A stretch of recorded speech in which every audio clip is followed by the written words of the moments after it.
Vous pouvez vous asseoir. Donc pendant ce temps du carême qui a commencé mercredi, on va parcourir des paraboles. C'est ce que j'expliquais dans le mail de jeudi, des paraboles avec les éclats de Bible le mardi et le jeudi, et puis le dimanche matin aussi, pas les mêmes d'ailleurs, et sauf exception. Pourquoi des paraboles pendant le carême? Parce que, comme je l'ai expliqué dans ce mail de jeudi, c'est pour élargir notre monde confiné, couvre-feuisé, pour renouveler notre monde enlisé, parce que les paraboles, très souvent, elles embrouillent le lecteur, elles le mettent en panne, elles le suspendent, avec de l'excès, avec de l'extravagance, avec du hors limite, avec l'extravagance, justement pour conduire le lecteur à élargir son horizon, son espace et faire un pas de côté. C'est ce que nous allons voir ce matin avec la parabole qu'on appelle souvent la parabole des ouvriers de la 11e heure, dans l'Évangile selon Matthieu au chapitre 20. Mais avant de lire, nous prions.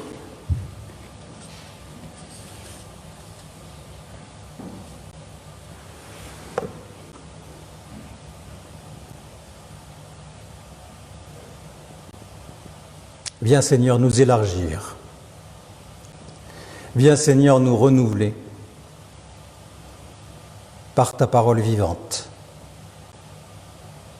par ton esprit qui donnera sens et vie aux lignes que nous allons lire. Viens nous élargir, viens nous renouveler, viens nous conduire à regarder notre vie et notre monde avec ton regard, le regard de ton Père, regard d'amour, regard d'appel, regard d'accueil. Que ton Esprit, Seigneur, nous donne tout cela, qu'il nous donne toi-même à nous et nous-mêmes à toi. Nous t'en prions. Amen.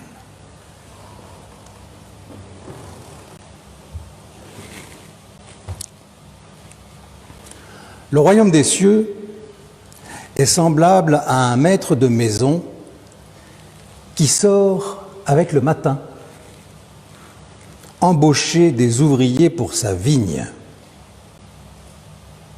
Il s'accorde avec les ouvriers sur 1 denier le jour et il les envoie dans sa vigne. Sortant vers 9 heures, il envoie d'autres sur la place désœuvrée. Il leur dit, vous aussi, allez dans la vigne, et je vous donnerai ce qui est juste. Ils s'en vont. Sortant à nouveau à midi, puis à 15 heures, il fait de même. Sortant vers 17 heures, il en trouve d'autres là, et il leur dit, pourquoi restez-vous là toute la journée désœuvrés? Ils lui disent, parce que personne ne nous a embauchés. Il leur dit, vous aussi, allez dans la vigne. Le soir venu, le seigneur de la vigne dit à son régisseur, appelle les ouvriers et rémunère-les, en commençant par les derniers jusqu'aux premiers. Ceux de 17 heures viennent et touchent chacun 1 denier. Puis viennent les premiers. Ils pensent qu'ils vont toucher plus. Et eux aussi touchent chacun 1 denier. En le touchant, ils grognent contre le maître de maison. Ceux-là, les derniers, ont fait 1 seule heure. Et tu les fais égaux à nous, nous qui avons porté le poids du jour et de la chaleur? Il répond à l'un d'eux, mon ami, je ne suis pas injuste envers toi. Tu étais d'accord avec moi pour 1 denier. Prends le tien et va. À celui-ci, le dernier, je veux donner autant qu'à toi. Ne m'est-il pas permis de faire de ce qui est mien ce que je désire? Ou bien ton œil est-il mauvais parce que moi, je suis bon?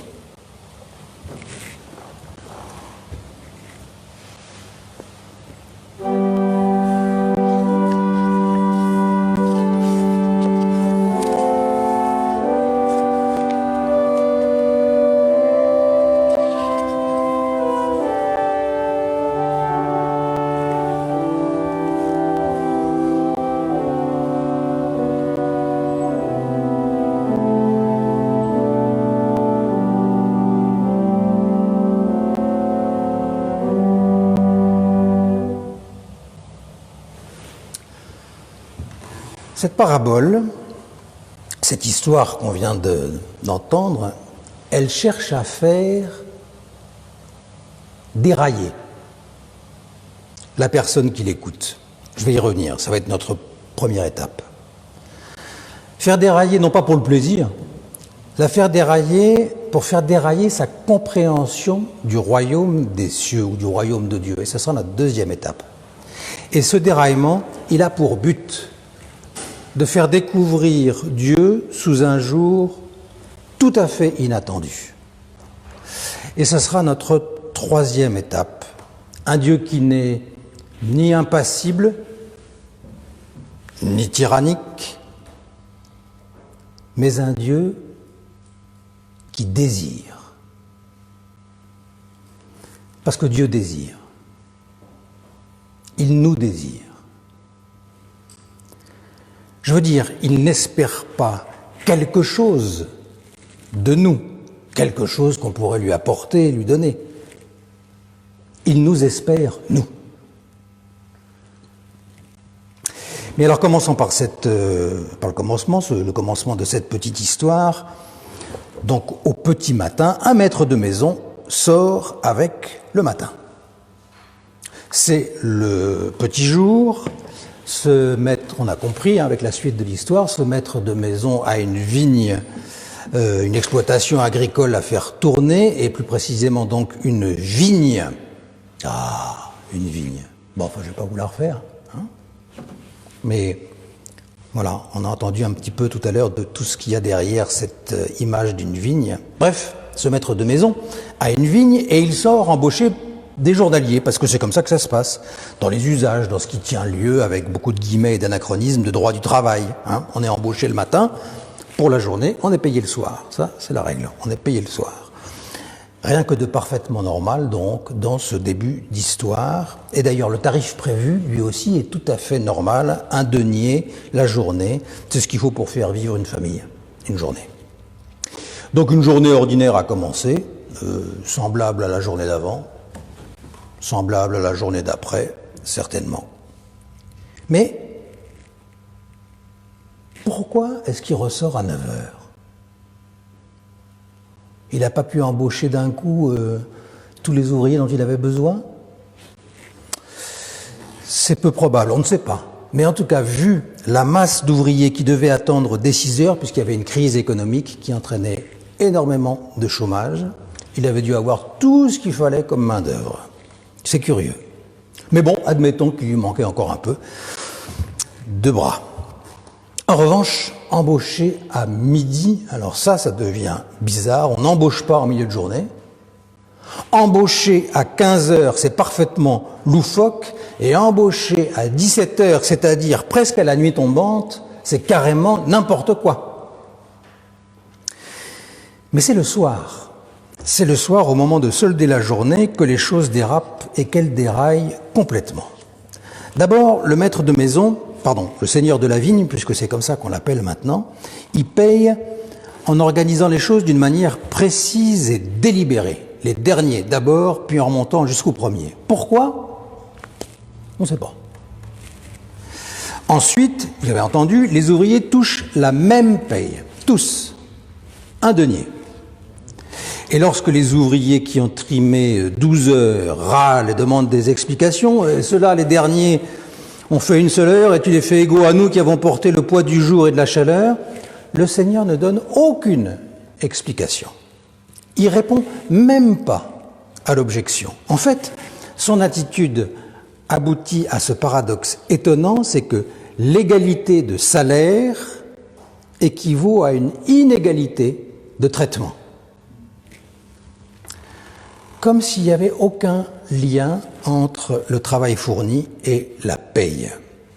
Imaginons un instant, je dis un instant, que le mode de rémunération imaginé par ce propriétaire soit appliqué, je dis même pas à toute l'économie, mais simplement de manière régulière à sa propre exploitation. D'abord, ce sera l'émeute, mais ce sera aussi très rapidement la faillite. Et puis demandons-nous une seconde, après cette soirée-là, le lendemain, les journaliers, ils vont arriver à quelle heure? À 6 heures ou à 17 heures? Donc la fin de l'histoire ne tiendrait pas la route une seule seconde dans la réalité, et pourtant, vous vous rappelez, tout avait commencé dans le quotidien le plus banal, et donc entre le début et la fin, les choses ont déraillé, le récit a pris le lecteur par la main dans la réalité ordinaire, dans le monde qu'il connaît, et il l'a entraîné pas à pas, à midi, 15h, 17h, il l'a entraîné pas à pas vers une réalité imprévue, loufoque et à bien des écarts, choquante. C'est donc bien vers cette deuxième réalité-là, inattendue et extravagante, que le récit veut entraîner son lecteur. C'est à celle-là qu'il veut ouvrir le lecteur, convertir le lecteur. Cela dit, nous avons un avantage sur les personnages du récit. C'est que nous savons que ce récit, c'est une parabole qui parle d'autre chose que d'elle-même. De quoi parle-t-elle? Du royaume des cieux, du royaume de Dieu. C'est le deuxième point que je veux aborder. Car cette parabole, elle commence ainsi: le royaume des cieux est semblable à, etc. À l'époque, comme dans la suite de l'histoire du judaïsme et de l'Église, il y a plusieurs manières d'imaginer l'au-delà, le royaume des cieux, le royaume de Dieu. Pour certains, l'au-delà est conditionné par la vie terrestre. On recueille au-delà les fruits de ce qu'on a fait ici-bas, comme on dit. Et si vous croyez que cette conception est dépassée, détrompez-vous. À travers le succès de l'idée de réincarnation, par exemple, l'idée selon laquelle cette vie-ci conditionne l'après est une représentation très répandue, et sans doute de plus en plus. Pour d'autres, le royaume des cieux sera le renversement de la vie terrestre. Et donc ici encore, l'au-delà est bien conditionné par l'ici-bas, mais à l'inverse, comme une sorte de compensation. C'était ce qu'on disait aux pauvres du Moyen-Âge, et de bien longtemps après. Vous êtes malheureux aujourd'hui, mais patience, ça va s'arranger. Ça ira mieux plus tard. Et si on remplace ce renversement par l'expression « le grand soir », on a la vision qui a nourri beaucoup d'élan révolutionnaire. Et puis pour d'autres encore, le royaume des cieux relève de l'arbitraire de Dieu. Certains hommes seront destinés à ceci, d'autres à cela. C'était en quelque sorte l'idée de Calvin, et c'est souvent la nôtre, à la différence que nous sommes gentils et démocratiques, et donc que nous pensons que tout le monde sera sauvé par pure grâce. Et on pourrait continuer comme ça, à faire des représentations du royaume des cieux, à les aligner, et constater qu'elles ont un fond commun, c'est que ce sont des projections. Nous projetons au-delà ce que nous connaissons ici. La réalité future, inconnue, elle dépend de la réalité présente et connue. Et c'est exactement ce que font les ouvriers de la première heure quand ils sont dans la file d'attente, là, à la paye le soir. Ils voient là-bas devant les ouvriers de la dernière heure qui reçoivent un denier. Alors, les ouvriers de la première heure, ils extrapolent, ils projettent, ils font tout un cinéma, mais ils en seront pour leurs frais. Il en va de même pour le royaume des cieux. On peut imaginer tout ce qu'on veut, ça n'a rien à voir. Entre ce que nous pouvons nous représenter et ce qu'est le royaume des cieux, il n'y a pas de continuité, il y a un déraillement. C'est ce que la parabole raconte, un déraillement.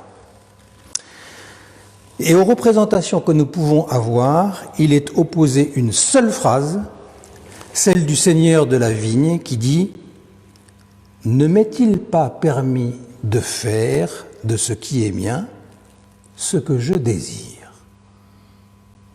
Ce qui est décisif, c'est le désir de ce Seigneur. Cette parabole, elle raconte que le royaume des cieux n'est pas l'objet de nos attentes, même les plus légitimes, il est le fruit du désir de Dieu. Mais alors, ça voudrait dire que Dieu désire. Mais qu'est-ce que ça veut dire que Dieu désir. Voilà la troisième étape de notre réflexion. C'est que Dieu, le Père de Jésus-Christ, n'est pas un Dieu insensible, impassible, immobile. Il n'est pas plus à l'inverse un Dieu manipulateur et tyrannique, il est un Dieu qui nous désire. Attention, le désir, c'est pas le plaisir. D'une certaine manière, même, c'est exactement l'inverse, puisque le désir, c'est une tension, un élan, et que le plaisir, c'est la fin d'un élan.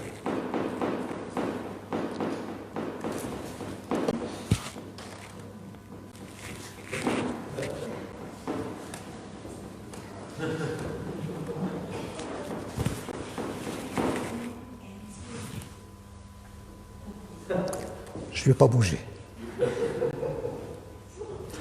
Je disais, le désir, c'est pas le plaisir. Le plaisir, c'est la fin d'un élan. Le désir, c'est la tension, l'élan maintenu. Le désir, c'est pas le plaisir. Et pour tout dire, pour que les choses soient bien claires, c'est pas le plaisir et encore moins le plaisir sexuel. J'ouvre une parenthèse. J'ouvre une parenthèse. Ça va? Vous m'entendez? Vous savez que dans la Bible, Dieu est jamais présenté de manière sexuée. Jamais. Dire de Dieu qu'il est Père, et quelquefois d'ailleurs, comme le dit la Bible, dire qu'il est Mère, c'est insister sur un rôle, sur un type de relation. Et c'est important à rappeler parce qu'à travers toute l'histoire biblique, les religions environnantes proposaient des images de divinités souvent hyper sexuées. Pensez à l'époque du Nouveau Testament, à la mythologie gréco-romaine par exemple, mais pas dans la Bible. Je referme la parenthèse. Donc le désir, c'est autre chose que le plaisir, c'est aussi autre chose que le besoin, le désir. Un besoin, ça peut être lié à la survie, boire, la nourriture par exemple. Mais ça peut être aussi, et c'est le cas le plus fréquent, lié à notre imaginaire, à nos représentations. Une bonne part, par exemple, de notre consommation, donc de l'économie, est liée à ces besoins imaginaires qu'on peut appeler aussi des envies. Et c'est le rôle du marketing, de la publicité, de susciter ces envies jusqu'à ce que nous passions à l'acte d'achat. Le désir, c'est autre chose. C'est cette attraction, cette attente, cette espérance qui demeure même une fois le plaisir atteint, le besoin comblé ou l'envie apaisée. Le désir, c'est ce qui ne se laisse pas arrêter. Le désir, on le voit par exemple, c'est une des images classiques, à la fin de la tétée d'un bébé. Même rassasié, même ivre. Et sauf s'il dort complètement, le bébé, il continue un moment à téter. Il tète dans le vide. Et ce qui s'exprime là, donc, ce n'est pas j'ai encore faim de lait. C'est j'ai faim d'autre chose, au-delà du lait. Le désir, c'est cet appétit de l'autre qui demeure. C'est cette sorte de tension vers l'autre, d'appel à l'autre, au-delà de mon plaisir, de mes besoins, de mes envies. Le désir, c'est la trace, c'est le signe, non pas d'un manque d'avoir, mais d'un manque d'être, qui me pousse à chercher l'autre. Les besoins que nous ressentons, ça peut se remplir. Le désir, ça creuse. Cette différence entre les besoins subis ou envies d'un côté, et le désir de l'autre, se retrouve dans notre parabole. Ils correspondent au rôle joué par les ouvriers de la première heure d'une part, et par le propriétaire de la vigne d'autre part. Parce que ces journaliers, ils sont venus pour être embauchés, parce qu'ils ont besoin de travailler. Ils ont besoin de gagner leur vie et celle de leur famille. Ces besoins mettent aussi en jeu leur imaginaire, leur vision des choses, leur œil. Vous vous rappelez la phrase un peu bizarre de la fin, là, « Ton œil est-il mauvais ?» Et ces besoins sont devenus à ce moment-là de l'envie, justement parce que ça joue sur la comparaison qui provoque non pas une parole, mais un murmure inarticulé. On nous dit qu'il maugrait. Et à l'inverse, le seigneur de la vigne, il ose affirmer son désir. Et il le fait explicitement. Ne m'est-il pas permis de faire de ce qui est mien ce que je désire? Il parle de manière articulée et intelligible à l'un de ceux qui sont là, qu'il appelle mon ami. Mais surtout, il manifeste son désir, ce seigneur de la vigne, toute la journée en sortant. Il sort avec le matin. Il sort à 9h. Il sort encore à midi, et encore à 15h, et encore à 17h. Et le verbe est répété chaque fois. Il sort pour embaucher sans limite. Il sort pour aller chercher toujours à nouveau. Pour aller chercher quoi? De la force de travail, il y a déjà tout ce qu'il faut. Des compétences particulières, parce qu'il faudrait ce jour-là plutôt tailler la vigne ou plutôt en arracher une parcelle ou plutôt je ne sais pas quoi. Il n'est jamais question de compétences particulières, parce que ce n'est pas la question. Il ne sort pas pour aller chercher quelque chose. Il sort pour aller à la rencontre de ceux qui sont là, pour les appeler. Il sort par appétit, il sort par désir. Le seigneur de la vigne, il est désirant. Et donc Dieu est désirant. Dieu désire. Est-ce que nous pouvons entendre ça? J'en suis pas si sûr, à vrai dire. Parce qu'il suffit d'écouter autour de nous et aussi en nous, bien sûr. Si souvent, nous faisons de Dieu un être indifférent à tout ce qui n'est pas lui. Un Dieu éloigné qui se suffit à lui-même, sphérique, total, rassasié, impassible. Ou bien alors à l'inverse, nous faisons de Dieu un être terriblement menaçant, tyrannique, surveillant, tirant les ficelles, pervers, jouant des hommes pour assouvir une espèce de justice mécanique ou le sacrifice à la première place. Mais non, Dieu, tel que les Écritures en parlent, n'est rien de tout ça. Il est désirant. Lui, le Dieu qui était, qui est et qui vient, celui qu'on appelle parfois l'Éternel, eh bien, il a choisi de sortir de lui-même et de se faire connaître dans les limites de la condition humaine, dans les limites de la condition humaine jusqu'à la mort, dans la finitude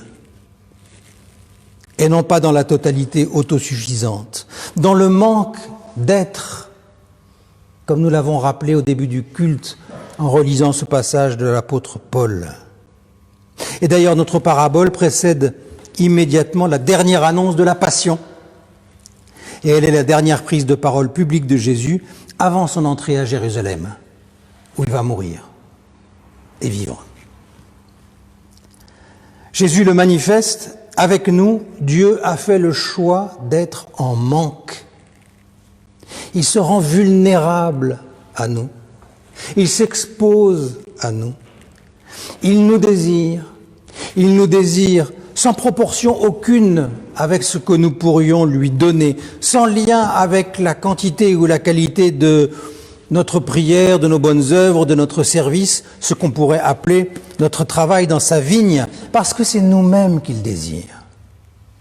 C'est notre vie, c'est notre présence qu'il appelle, qu'il cherche et vers quoi il est tendu. Qu'est-ce que ça change que Dieu soit désirant? Ce que ça change, c'est que nous ne sommes pas des objets. Avec lui, nous devenons des sujets. Dans bien des circonstances de notre vie, nous pouvons avoir le sentiment d'être des objets quand nous sommes un licencié parmi d'autres dans une charrette, quand nous sommes coincés dans un embouteillage, quand la maladie nous brise en morceaux, quand les statistiques font de nous une fraction de pourcentage, quand nous sommes notés, évalués, calibrés, et dans combien d'autres situations. Mais avec Dieu, nous ne sommes pas un objet. Nous ne sommes pas négligeables. Nous ne sommes pas mis au rebut si nous présentons un défaut. Nous ne sommes pas récusés même si nous arrivons au dernier moment, à la dernière heure. Nous sommes sujets. Nous nous tenons devant lui. Nous sommes appelés à dialoguer avec lui. Nous sommes reconnus, chacun de nous, et quoi qu'il arrive, par ce Dieu qui désire. Ça veut dire que dans l'Église, nous pouvons essayer de vivre ainsi, et que nous pouvons essayer de vivre ainsi au-delà de l'Église, puisque le désir de Dieu est vers tous les hommes, même et surtout, pour reprendre le vocabulaire de la parabole, même et surtout vers ceux qui traînent sur la place et qui ne sont pas encore rentrés dans la vigne. Le désir de Dieu, c'est ce qui peut nous faire vivre pleinement. Cette vie abondante, authentique, c'est ce que la Bible appelle la vie éternelle, ou encore le royaume des cieux. C'est la vie qui est le fruit du désir de Dieu, le Père de Jésus-Christ, pour chacun de nous. Bonne nouvelle, Dieu nous désire. Dieu te désire. Il n'espère pas quelque chose de toi. Il t'espère, toi. Amen.